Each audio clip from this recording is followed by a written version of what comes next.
दोबारा स्टैम्प करवा के रात में ईमेल कर देते कि भाई कैंसिल हो गई। रात में ईमेल करते ना, आपने रात में ईमेल क्यों नहीं की? मैम मैं कह रहा हूँ मेरा $6000 का नुकसान है, आप $6000 का वाउचर बना के दे मुझे, मैं जाता हूँ अभी आपके साथ, बनाए आप अभी। अगर आपकी अथॉरिटी नहीं है $6000 का वाउचर बनाने की, जिसकी है उसको बुलाए, मुझे लिख के दे, मैं बाहर जाता हूँ। लिख के दे, मैं बाहर जाऊंगा। वो लिख के देगा तो मैं बाहर जाऊंगा। मेरे आगे होटल की बुकिंग हुई हुई है, मेरे आगे रेंटल कार की बुकिंग हुई हुई है, आप मुझे वाउचर्स बना के दे, मैं जाता हूँ अभी। मेरी 6 बजे की मीटिंग थी दुबई में, सुबह 5 बजे से इधर हम जलील हो रहे हैं।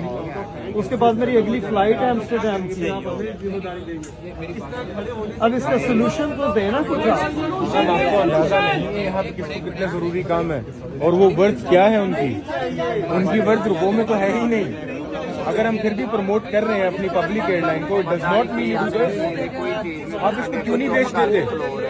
दे are airlines ready to buy this airline. Solution चाहिए।